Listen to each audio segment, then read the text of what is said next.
السلام عليكم ورحمة الله وبركاته. بسم الله والحمد لله والصلاة والسلام على أشرف رسول الله وعلى آله وأصحابه الفائزين برضا الله. رب اشرح لي صدري ويسر لي أمري واحلل عقدة من لساني يفقهوا قولي. ബഹുമാനം നിറഞ്ഞ മുഅ്മിനുകളെ മുഅ്മിനാത്തുകളെ, ഖാലിഖായ അല്ലാഹു നമ്മയെല്ലാം അവന്റെ യഥാർത്ഥ അടിമകളിൽ ഉൾപ്പെടുത്തി അനുഗ്രഹിക്കട്ടെ. ഇനിയുള്ള ജീവിതം സൃഷ്ടാവായ അല്ലാഹുവിൽ പൂർണ്ണമായി അർപ്പിച്ച് ജീവിച്ച് അവൻ നിശ്ചയിച്ച അവധിയെത്തുമ്പോ ഈമാനോടെ മരിക്കാനുള്ള സൗഭാഗ്യം നമുക്കേവർക്കും അല്ലാഹു നൽകി അനുഗ്രഹിക്കട്ടെ.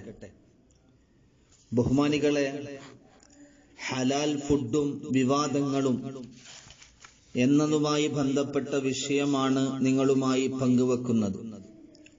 ഹലാൽ എന്ന അറബി പദത്തിന്റെ വാക്കർത്ഥം അനുവദിച്ചത് എന്നാണ്.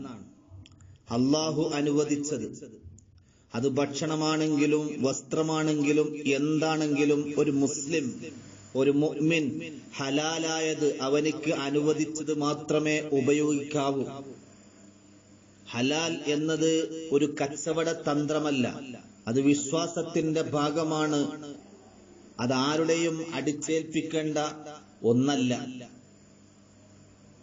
ചിലക്കുഴി ഇതിനെക്കുറിച്ച് അല്ലാഹു പറയുന്നത് കാണാം. യാ അയ്യുഹല്ലദീന, ഓരോ മനുഷ്യർ ചെലവഴിക്കുന്ന കാര്യങ്ങളെക്കുറിച്ച് എങ്ങനെയാവണം, ഏത് രീതിയിലാവണം, എങ്ങനെയാണ് ഉണ്ടാക്കേണ്ടത് എന്നതുമായി ബന്ധപ്പെട്ട് വിശുദ്ധ ഖുർആൻ അല്ലാഹു സൂറത്തുൽ ബഖറ 267 സൂക്തം, യാ അയ്യുഹല്ലദീന ആമനു അൻഫിഖു മിൻ ത്വയ്യിബാതി മാ കസബ്തും, ഓ സത്യവിശ്വാസികളെ, നിങ്ങൾ സമ്പാദിച്ചുണ്ടാക്കിയ നല്ല വസ്തുക്കളിൽ നിന്നും നിങ്ങൾ ചെലവഴിക്കുക. ഒമിമ്മ അഖ്റജ്നാകും മിനൽ അർള്, ഭൂമിയിൽ നിന്ന് നിങ്ങൾക്ക് നാം ഉൽപ്പാദിപ്പിച്ച് തന്നതിൽ നിന്നും നിങ്ങൾ ചെലവഴിക്കുക. വലാ തയമ്മമുൽ ഖബീസ മിൻഹു, എന്നിട്ട് അല്ലാഹു പറയുന്നുണ്ട്, വലാ തയമ്മമുൽ ഖബീസ മിൻഹു തുൻഫിഖൂന വലസ്തും ബിഅഖ്ദി ഇല്ലാ അൻ തുഗ്മിദു ഫീഹി വഅലമു അന്നല്ലാഹ ഗനിയ്യുൻ ഹമീദ്. കണ്ണടച്ചുകൊണ്ടല്ലാതെ നിങ്ങൾ സ്വീകരിക്കാത്ത മോശമായ സാധനങ്ങൾ, അതായത് ദാനധർമ്മങ്ങളിൽ നിന്ന് ചെലവഴിക്കുന്നവനായി കരുതി വെക്കരുത്. നിങ്ങൾ അങ്ങനെ ചിന്തിക്കരുത്. അല്ലാഹു ആരുടെയും ആശ്രയമില്ലാത്തവനും അവൻ സുത്യർഹനുമാണെന്ന് നിങ്ങൾ അറിയുക എന്ന് വിശുദ്ധ ഖുർആൻ. അപ്പോൾ നമ്മൾ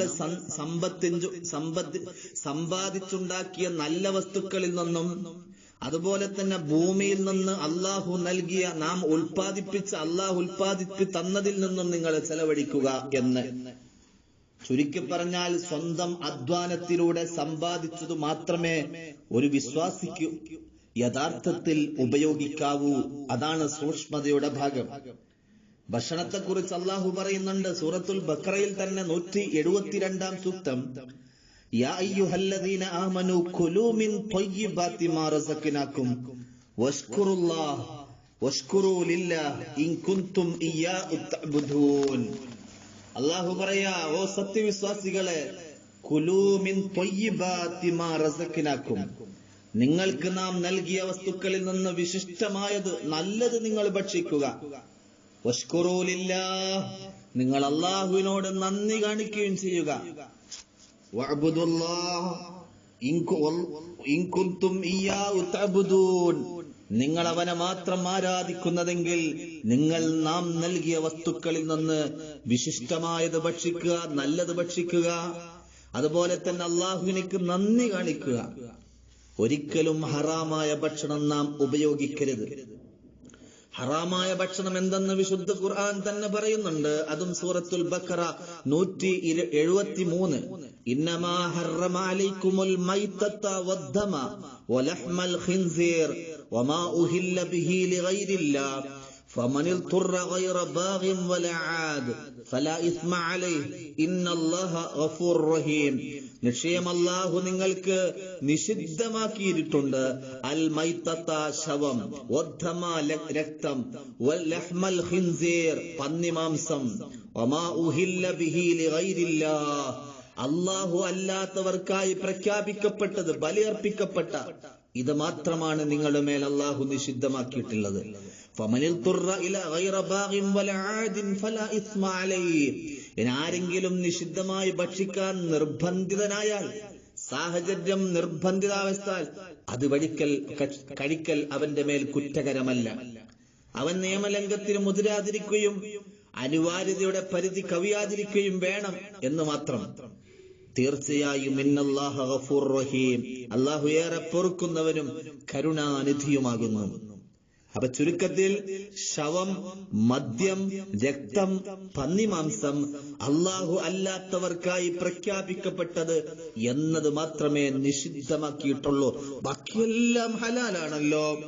അല്ലാഹു പറയുന്നുണ്ടല്ലോ, ഹുർരിമത് അലൈക്കുമുൽ മൈത്തതു വദ്ദമു വലഹ്മുൽ ഖിൻസീർ വമാ ഉഹില്ല ലിഗൈരില്ലാഹി ബിഹി വൽ മുൻഖനിഖതു വൽ മൗഖൂദതു വൽ മുതറദ്ദിയതു വന്നതിഹ വമാ അകല അസ്സബു ഇല്ലാ മാ സക്കൈതും വമാ ദുബിഅ അലൻ നുസ്ബ്. ശവം, രക്തം, പന്നിമാംസം അല്ലാഹു അല്ലാത്തവരുടെ പേരിൽ അറുക്കപ്പെട്ടത്, ശ്വാസം മുട്ടി ചത്തത്, അടിച്ചു കൊന്നത്, വീണു ചത്തത്, കുത്തേറ്റ് മരിച്ചത്, വന്യമൃഗം കടിച്ചു തിന്നത് എന്നിവ നിങ്ങൾക്ക് നിഷിദ്ധമാക്കപ്പെട്ടിരിക്കുന്നു. എന്നാൽ ജീവനോടെ നിങ്ങൾ അത് അറുത്ത് ഇതിൽ നിന്നൊഴിവാകുന്നു. ജീവനോടെ നിങ്ങൾ അറുത്തതാണ് എങ്കിൽ നിങ്ങൾക്ക് ഭക്ഷിക്കാം. ചുരുക്കത്തിൽ എല്ലാ അർത്ഥത്തിലും വിശുദ്ധ ഇസ്ലാം എല്ലാം നമ്മോട് വളരെ വളരെ മനോഹരമായിട്ടാണ്. അറുത്ത മാംസമാണ് ഭക്ഷിക്കേണ്ടത്. തല്ലിക്കൊന്നതും, ശ്വാസം മുട്ടിച്ച് ചത്തതും, അടിച്ചു കൊന്നതും, വീണ് ചത്തതും, കുത്തേറ്റ് ചത്തതും, വന്യമൃഗം കടിച്ചതും അല്ലാഹു അല്ലാത്തവർക്ക് ബലിയർപ്പിക്കപ്പെട്ടതും കഴിക്കാൻ പാടുള്ളതല്ല. അതുപോലെ തന്നെ ഒരു മുസ്ലിം ഭക്ഷണം കഴിക്കുമ്പോ ഫകുലു മിമ്മാ ദുക്ര സ്മുല്ലാഹി അലൈഹി ഇൻ കുൻതും ബിആയാതിഹി മുഅ്മിനീൻ. ബിസ്മി ചൊല്ലി അറുത്തതാവണം. അല്ലാഹുവിന്റെ നാമം ഉച്ചരിച്ച് അറുക്കപ്പെട്ടതിൽ നിന്നും നിങ്ങൾ തിന്നുകൊള്ളുക, നിങ്ങൾ അവന്റെ വചനങ്ങളിൽ വിശ്വസിക്കുന്നവരാണെങ്കിൽ. വലാ തഅകുലു മിമ്മാ ലം യുദ്കർ ഇസ്മുല്ലാഹി അലൈഹി وإنه لفسق وإن الشياطين ليوحون إلى أوليائهم ليجادلوكم وإن أطعتموهم إنكم لمشركون. വിശുദ്ധ ഖുർആൻ, അല്ലാഹുവിന്റെ നാമം ഉച്ചരിക്കപ്പെടാത്തതിൽ നിന്ന് നിങ്ങൾ തിന്നരുത്, ഭക്ഷിക്കരുത്. കാരണം അത് തീർച്ചയായും വഇന്നഹു ലഫിസ്ക്, അത് അധർമ്മമാണ്. വഇന്ന الشياطين ليوحون إلى أوليائهم, നിശ്ചയമായും നിങ്ങളോട് തർക്കിക്കുവാൻ വേണ്ടി പിശാചുക്കൾ അവരുടെ മിത്രങ്ങൾക്ക് തീർച്ചയായും ദുർബോധനം നൽകിക്കൊണ്ടിരിക്കും. അതുകൊണ്ട് വൈൻ അതഅതുമൂഹും ഇന്നഹും ലമുശ്രികൂൻ, നിങ്ങൾ അവരെ അനുസരിക്കുന്ന പക്ഷം തീർച്ചയായും നിങ്ങൾ അല്ലാഹുവിനോട് പങ്കു ചേർക്കുന്നവരായിരിക്കും.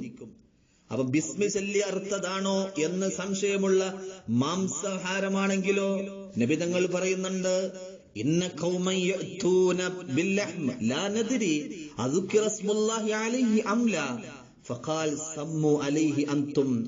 ആയിഷ റളിയല്ലാഹു അൻഹ ഉദ്ധരിക്കുന്ന ഹദീസ്, നബി സല്ലല്ലാഹു അലൈഹി വസല്ലം തങ്ങളുടെ അടുത്ത് ഒരു കൂട്ടം ആളുകൾ ഇറച്ചിയുമായി കൊണ്ടുവന്നു. ബിസ്മി ചൊല്ലി അറുത്തതാണോ അല്ലേ എന്ന് ഞങ്ങൾക്കറിയില്ല. അപ്പോൾ നബി പറഞ്ഞു, നിങ്ങൾ ബിസ്മി ചൊല്ലിയിട്ട് ഭക്ഷിക്കൂ, അപ്പോൾ അതിന്റെ ദോഷങ്ങളൊന്നും ഉണ്ടാവില്ല. എന്നാൽ പച്ചക്കറിയും ഫലവർഗ്ഗങ്ങളും മത്സ്യങ്ങളും എല്ലാം ഹലാലാണ്. പച്ചക്കറികളെ കുറിച്ച് വിശുദ്ധ ഖുർആനിൽ അല്ലാഹു പറയുന്നുണ്ടല്ലോ, ഫല്യൻദുറിൽ ഇൻസാനു ഇലാ ത്വആമി അന്നാ സബബ്നൽ മാഅ സബ്ബാ ثم شققنا الأرض شقا. ഫല്യൻദുറിൽ ഇൻസാനു ഇലാ ത്വആമി, മനുഷ്യൻ തന്റെ ഭക്ഷണത്തെ ഒന്ന് ചിന്തിച്ചു നോക്കട്ടെ. അന്നാ സബബ്നൽ മാഅ സബ്ബാ, നാം ശക്തിയായി മഴവെള്ളം ചൊരിഞ്ഞുകൊടുത്തു. സുമ്മ ശഖഖ്നൽ അർള ശഖാ, പിന്നീട് നാം ഭൂമിയെ ഒരു തരത്തിൽ പിളർത്തി. ഫഅംബത്നാ ഫീഹാ ഹബ്ബാ, എന്നിട്ട് നാം അതിൽ ധാന്യം മുളപ്പിച്ചു. വഇനബം വഖൽബ, മുന്തിരിയും പച്ചക്കറികളും. വസൈത്തൂനം വനഖ്ല, ഒലിവും ഈത്തപ്പനയും വഹദായിക ഗുൽബ ഇടതൂർന്നു നിൽക്കുന്ന തോട്ടങ്ങളും വഫാക്കിയത്തം വഅബ്ബ പഴവർഗ്ഗങ്ങളും പുല്ലും മതഅല്ലക്കും വലി അൻആമിക്കും നിങ്ങൾക്കും നിങ്ങളുടെ കന്നുകാലികൾക്കും ഉപയോഗത്തിനായിട്ട്. മത്സ്യങ്ങളെ കുറിച്ച് അല്ലാഹു പറയുന്നുണ്ട്, ഉഹില്ല ലക്കും സൈദുൽ ബഹരി വതആമു മതഅലക്കും വലിസ്സയ്യാറ. നിങ്ങൾക്കും യാത്ര സംഘങ്ങൾക്കും ജീവിത വിഭവമായി കൊണ്ട് കടലിലെ വേട്ട ജന്തുക്കളും സമുദ്രാഹാരവും നിങ്ങൾക്ക് അനുവദിക്കപ്പെട്ടിരിക്കുന്നു. ചുരുക്കത്തിൽ ഇസ്ലാമിന്റെ കാഴ്ചപ്പാടിൽ ഹലാലേതെന്ന്, ഏതൊക്കെ കഴിക്കണം, ഏതൊക്കെ കഴിക്കണ്ട, എങ്ങനെ ഉണ്ടാക്കണം, ഏത് രീതിയിലാവണം, എല്ലാം വിശുദ്ധമായ മതം നമ്മെ പഠിപ്പിക്കുന്നുണ്ട്. അതുകൊണ്ട് ഭക്ഷണം കഴിക്കുക, ഉണ്ടാക്കുക എല്ലാം ശ്രദ്ധിച്ചുകൊണ്ടായിരിക്കണം. അത് വസ്ത്രമാണെങ്കിലും എന്താണെങ്കിലും നാം ഉപയോഗിക്കുന്നതൊക്കെ നമുക്ക് അനുവദനീയമായിട്ടേ നമ്മൾ ഉപയോഗിക്കാവൂ. നിഷിദ്ധമായതൊന്നും നമ്മുടെ ജീവിതത്തിൽ ഉണ്ടായിക്കൂടാ. എന്നാലേ നാം ചെയ്യുന്ന നന്മകളൊക്കെ അല്ലാഹുവിന്റെ അടുക്കൽ സ്വീകാര്യമാവുകയുള്ളൂ. കുടിക്കുന്നതും തിന്നുന്നതും വാങ്ങുന്നതും കൊടുക്കുന്നതും നല്ലതാവണം. എന്നാലേ നമ്മുടെ കർമ്മങ്ങൾ നല്ലതാക്കി തീർക്കാൻ സാധിക്കൂ. കാരുണ്യവാനായ റബ്ബ് തൗഫീഖ് നൽകട്ടെ. അല്ലാഹു ഹലാലിന്റെ വഴികളൊക്കെ ധാരാളം നമുക്ക് തുറന്നു തരട്ടെ. എല്ലാ അർത്ഥത്തിലും അല്ലാഹുവിലേക്ക് കൂടുതൽ അടുക്കാനുള്ള അവസരങ്ങൾ അല്ലാഹു നമുക്ക് നൽകട്ടെ. ആമീൻ ബിറഹ്മതിക യാ അർഹമർ റഹീമീൻ. അസ്സലാമു അലൈക്കും.